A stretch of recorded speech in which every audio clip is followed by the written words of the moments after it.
Hey guys, welcome back. In this segment, we're going to talk about how this program works. Okay, so first let's talk about what Six-Pack Shortcuts is not, because I know there's some misconceptions about it. Mike, what are some things that the Six-Pack Shortcuts program is not? Well, the major thing is this program is not a diet program. You'll find that diets don't really work, and if they did, everybody would just jump on a new diet and everybody would just stay in shape. And just to prove it, think of anybody that that got on a diet.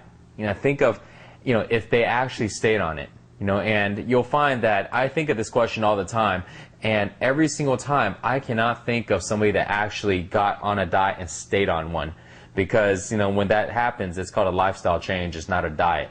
Diets don't work. They're just temporary solutions for somebody to go ahead and lose some weight and then afterwards gain it back, and a lot of times probably gain back more. And so you'll find that also you'll probably lose a lot of water weight on diets. You're not going to be starving yourself, okay, by following this program. You'll actually probably eat more.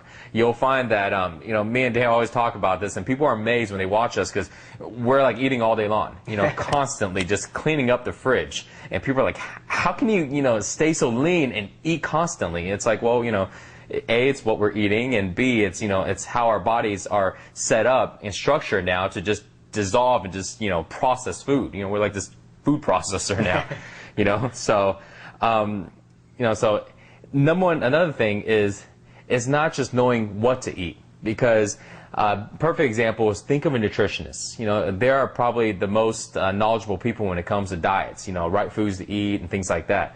If that was true and all you need to do is know exactly the foods that are good for you, then all nutritionists probably should all have nice bodies, right? They should all be lean and have a six-pack or at least be in physically good shape.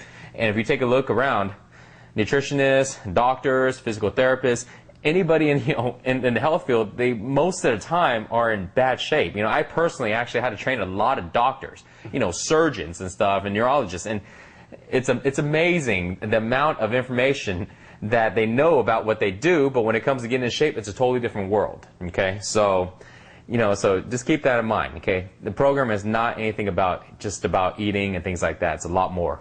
Yeah, definitely. And I know, so many people try to go on diets, and, you can use your willpower to starve yourself for a week, but, I mean, it never goes beyond that. If you're, like, forcing yourself to follow this restrictive diet, then it's a very temporary thing. You're only going to gain the weight back. Well, they'll become what they call a skinny fat. Yeah, you ever exactly. heard that term? Yeah. Skinny fat. That's kind of like, it's going from a big circle to a little circle. You're still a circle, same shape, you're just smaller, a smaller version. And the reason why is because pretty much what happens is your body will burn up all the muscle, when you're doing these crazy diets, and then so you look exactly the same, just smaller. Instead of turning it from a circle to another circle, you have to turn from a circle to, let's say, a square, right? A different shape, and that shape is developed by muscles. Yeah, definitely. And I think, that's one of the best things about Six-Pack Shortcuts is that you don't have to starve yourself. You're actually going to be eating a lot of food, but you'll be doing it in a way which allows you to lose weight. And we'll explain exactly how to do that in the later videos. Okay, so one other thing that you've really emphasized to me is that Six-Pack Shortcuts isn't just a workout program. Why is that? Why is it not just a workout program? Well, it's not just a workout program because you might see a lot of workout programs to where you're just working out. See, working out doesn't get you in shape.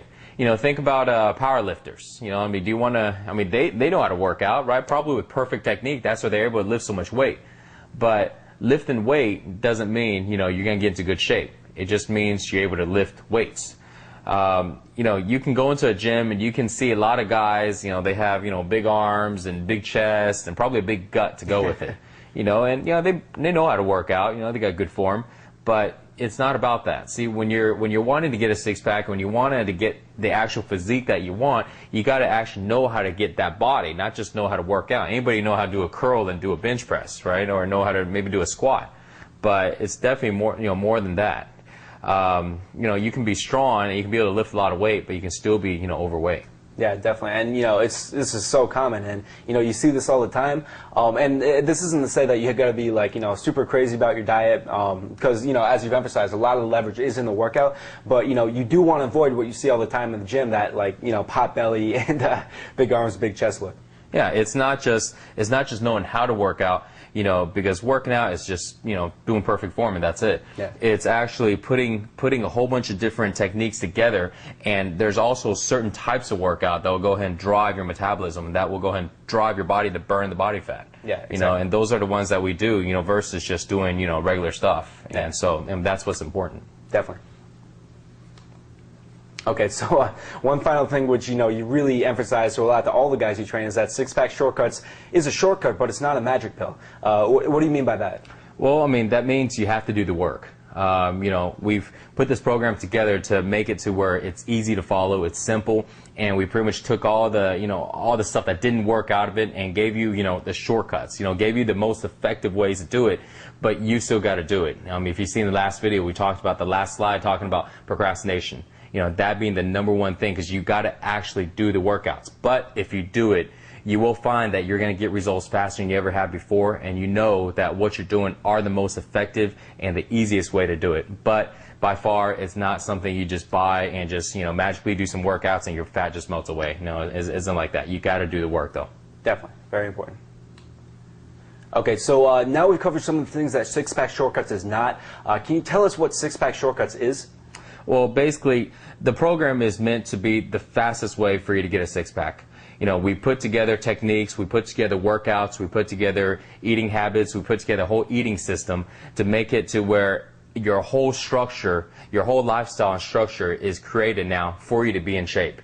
It's not just one little thing here and there. There's a lot of different things that has to happen. And we went ahead and put it all together and explained everything step by step. So this way all you have to do is just go ahead and watch the video and follow everything. You'll find that a lot of people don't really know how to have a lifestyle to have a six-pack, to have a lean body.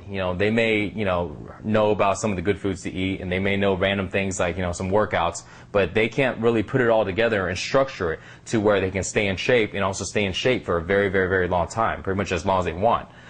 It takes special techniques, and that's what we're here to do. That's what Six-Pack Shortcut is. It's structuring everything that works, putting it into a program, so this way you can actually have a lifestyle and have a balanced lifestyle. That doesn't mean you go into the gym 24/7 and watch what you eat 24/7 and live this, totally weird life. I mean, I have a life, I have a social life, I go out drinking and stuff, and, and I go out to eat. So, I'm living the way I want to live, but you have to go ahead and structure it just right, so this way you can have everything you want, but at the same time have the body that you want. Yeah, definitely. And I would have to say, the biggest value for me was that this program took the results, which took me, years and years and years of trial and error to get, on my own. And basically, it'll save you those years of, frustration and, doing the wrong thing over and over, and it'll condense it all down to 12 weeks. And, that's a huge shortcut. It's going to save you literally years of your life. And I can't tell you, how valuable that is. We say it over and over again. This is the fastest way to burn your belly fat and get six-pack abs, and it really is. Okay, so let's talk about how this program is structured. Now, I know this program is structured in 4 different phases. Can you tell us about phase 1? What can guys expect out of phase 1? Well, phase 1 is basically building your metabolism. See, the whole program is structured to where we want to increase the amount of calories you burn versus the amount of calories you eat. See, if you're leveled evenly and the burning and the eating is exactly the same, then you won't see a change in your body weight. You won't see a change in your body fat because your body doesn't have any excuse or need a reason to burn your body fat. So we have to increase the calorie burning in your body. And to do so, we start off with phase 1, building your metabolism. You'll see that this basically sets up the structure for Six-Pack Shortcuts, because with the increase in metabolism, you're able to eat all the time because your body will go ahead and burn it all off. And that's the reason why we're able to always eat and enjoy food, and also have pretty much whatever food we want, because our body is like this machine. It keeps burning everything up.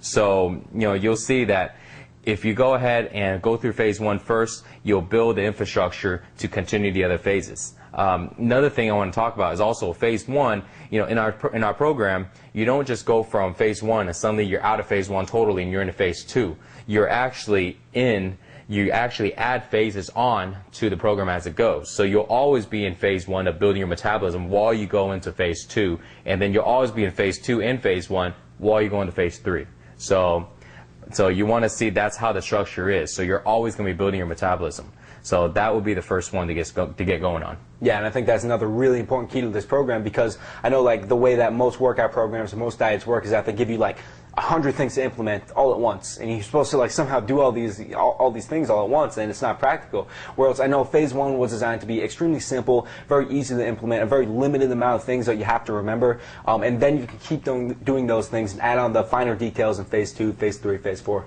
Yeah, and phase 1 on building metabolism is very simple. All you're going to do is add muscle. And because 1 pound of muscle that you add to your body, or that you have, is responsible for burning an average of about 50 calories. And this burning of 50 calories is not, it's not just when you're moving around. This is basically when you're resting, when you're not doing anything, like us just sitting here right now. We're not physically active, we're just sitting here, but every 1 pound of muscle that I have and every 1 pound of muscle that Dan's has is burning about 50 calories right now, which is why we can sit here for maybe about an hour and a half, and we'll get hungry, we're going to get up and go downstairs and get some food. So that's what building your metabolism is about. It's not about just, getting in shape when you're in the gym. It's actually the amount of calories you can burn constantly outside the gym. So this way you'll find you don't have to live in the gym. Definitely. I mean, this is like a big secret about losing weight and getting lean that a lot of guys don't understand. Like one example, like you talked about before, is us eating all the time, more than, much more than the average person, right, and still staying a lot leaner than the average person. Another example of this principle in action is, I hate to use her, but my sister is an example of this too, because she doesn't really do anything to put muscle on her body, and she is extremely restrictive on her diet. Like, she eats salads like 2 meals a day, very restrictive on her diet, but unfortunately she's still gaining weight, and she really struggles with that body fat because her metabolism is so low that her baseline amount of calories that she can consume before she gains weight is very low. So it's just so hard for her to lose weight. So I think that's another reason why phase 1 is very important to get those 6-pack abs. Yeah, I agree. All right, so let's talk about phase 2. What can guys expect in phase 2, and what results are they going to get? Well, in phase 2, what's going to happen is you're going to start burning the body fat, because you're building metabolism in phase 1, and so you're setting it up. So now in phase 2, you'll see the result of your metabolism being higher. You'll see that you're starting to drop a lot of inches in your waist, and that your body fat percentage is getting lower. You'll see that visual changes dramatically are going to happen in phase 2. So phase 2 is basically starting from the 5th week. Well, I'm sorry, yeah, the 5th week and on, from the 5th week to the 9th week. So you're going to see dramatic changes in your body fat in phase 2. You'll find that the reason why that you're going to see a lot of drop in your waistline, now you're going to see drop everywhere else. You're going to see it in your jawline, in your arms, chest, but a lot in your waistline is because that is where men carry their body fat. It's just genetically that way. Just like women carry the body fat in their hips and thighs, well, us guys, we carry it all in our gut. So if you gain weight, you carry it there also, because that's where most of the fat is. But as you start to increase your metabolism and your body needs to go ahead and tap into energy storage, it's also going to tap into the same place, which is why you'll see a dramatic decrease in your waistline in phase 2. Definitely. And I think, this is definitely going to be a very exciting phase, because in phase 1 you're building a lot of muscle, but you probably still have some fat covering it. In phase 2, all the work you did in phase 1 really starts to pay off, because you start to lean down and you really start to see all the muscle that you built in phase 1. All right, so let's talk about phase 3. What are guys going to be doing in phase 3, and what results can they expect? Well, in phase 3, you're going to be building muscle in your core. And here's the reason why. Because now your waistline is a lot smaller, you're continuously building your metabolism, you're continuously leaning down your belly fat, and you're starting to reveal that 6-pack abs. But we want to go ahead and make sure that fat doesn't come back. And so the way we do that is we add more muscle in your core area, which is your abs, your lower back, your obliques, the whole muscle, the whole area around your waistline. And the reason why we add that and we do that is because you'll find that areas that have more muscle, that carry more muscle, is going to carry less fat.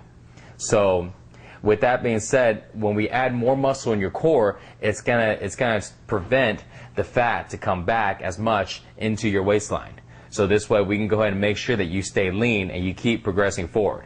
A good example of that, I got a good buddy of mine who has ridiculously lean and shredded legs.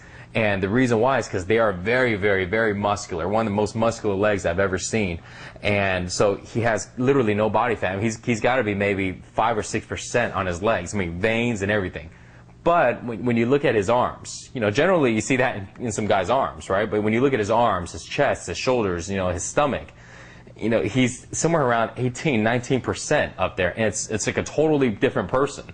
And it always amazed me, and I always wondered why. And finally, I started understanding the concept. I mean, because he has so much muscles in his legs, he didn't carry as much muscle in his upper body, and so all of his fat storage was in his upper body. So basically the summary of this is, you know, build your core muscles, and that's what we're going to do in phase 3. So this will prevent the body fat from coming back. Yeah, and I think that's another really big secret to getting six-pack abs most guys don't know about. I know I didn't know about this before I started training with you, but once you told me, you know, I could see it was, you know, it was true. I mean, I've never seen a guy with like disproportionately big arms who also had like disproportionately fat arms. I mean, I can't even like picture what that would look like. So, right. I mean, really important secret for getting six-pack abs to build that muscle on the core to prevent that fat from coming back. And you know, another thing about phase 3 is actually a shock. That's the second purpose of phase 3. The first one is really just to go ahead and build the core muscles, but you'll find in phase 3 that the exercises and the structure is a lot different. Your reps are going to be a lot lower. You're going to be lifting heavier, and it's basically shocking your muscles because you've worked out in phase 1 and phase 2, and so to prevent plateaus from coming, because a lot of times they'll start to come, you know, around the second month and third month, we go ahead and put phase 3 in also as a way to go ahead and re-shock your muscle and get it ready for growth and get it ready to be more developed. So this way you prep it for phase 4. You'll find that phase 3 is pretty short. It's only about 12 days long, but it's very, very intensive. So you'll have to make sure of a lot of different things when you're in phase 3, like having good form and things like that. But you can also always go back to phase 3 as a way to go ahead and shock your muscles anytime that you find that you're going through a plateau. So you'll be learning more about that throughout the program. But just keep in mind, phase 3 actually has two purposes: shocking your body and shocking your muscles and getting it ready for growth, getting it out of plateau, and also at the same time establishing a lot of core muscle. So this way we prevent body fat from coming up, belly fat from coming back. Yeah, and those, you know, the phase 3 workouts are, you know, very intense. So if you're doing all the workouts as Mike describes them, then I don't see any way you don't shock yourself out of your plateau and really build up your core muscle. Exactly. All right, so let's talk about phase 4. What are we doing in phase 4, and what results can guys expect? Well, phase 4 is the last phase and also the most exciting phase, because at phase 4, that's when you're going ahead and shedding those last few pounds of muscle. Of fat. Because, you know, you work so hard through the phases, and now that you establish your metabolism and it's constantly getting higher, now that your waistline is constantly dropping, and now that you shocked your muscles again and getting it ready for growth, you know, you're at the last phase to where most of the time there's usually still a few pounds of fat that's really, really tough to get rid of. And those are usually the ones that's going to determine whether you have, you know, a 4-pack or a 6-pack. Yeah. You know, the last one around your belly button. And so phase 4 was designed to go ahead and bring the intensity up to another level and get it to where you're able to shed those last few pounds, because those are the toughest. You'll find that also rest times are decreased in phase 4 to go and really go ahead and bump up the intensity. But also phase 4 is also made as a maintenance phase, which means after you go ahead and finish phase 4, you'll continue phase 4 as your regular workouts. And you'll find that phase 4 has a lot more variety of exercises. So this way, as you start doing them, you're not going to hit plateaus as easily at all, because there's such a diverse group of exercises. And also that you're able to go ahead and develop your muscles a lot more because of the way the exercises are structured. Yeah, and I would have to say, even though you're probably, you're only making fine changes in your body, you're only losing like a few of the last pounds of fat in phase 4, I would have to say it's the most exciting phase, because you go from being just, you know, a guy who has abs to a guy who has 6-pack abs. Yeah. And even though it's a small, you know, body fat change, it's a huge visual difference and a huge, you know, difference in the way you get treated. You know, you get a lot more respect from men, and you get a lot more attraction from women when you have, you know, amazing, like really defined 6-pack abs. It's the difference between, you know, having someone go, well, feel this over my shirt, or or showing them, right, or just lifting it up. Exactly. So that's a big difference. And you know, the guys that really have it are the ones that actually lift up your shirt. You can see that. Nobody's gonna go ahead and lift up their shirt and they have like a little gut, you know. So, so yeah, the phase 4 is going to get rid of that little bit of gut that may be left. Great. Okay, so let's go into one other topic which you've talked to me a lot about, and which I know is super important for this entire program, the afterburn. What is the afterburn and how does it work? Well, the afterburn is basically the way what your muscles do after a very intensive workout. You'll find that when you work out really hard, you know, maybe a few hours later to maybe the next day, you feel very sore, right? You're kind of aching. So there's a difference between hurting and the afterburn. See, hurting is when you can't function right, to where you worked your legs so hard, like Dan said the first time, he's like, you know, I mean, you know, it's to where you can't walk, you can't put on your pants, or if you worked your arms so much you can't, you know, straighten it. You know, that's not the afterburn. That's just really breaking your muscles down to the point where you can't function.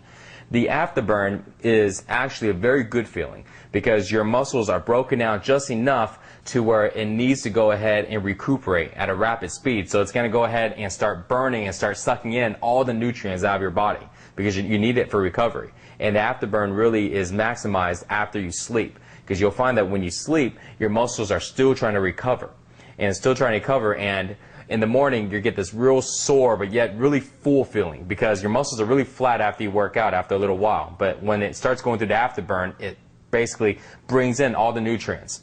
What happens is when your body is out of food, out of calories, your muscles still need more nutrients. It hasn't rested and recovered enough, so it's going to start breaking down all the energy and start using that for recovery. And that's what the afterburn is. The afterburn effect of, you know, of these hard workouts, the continuous burning.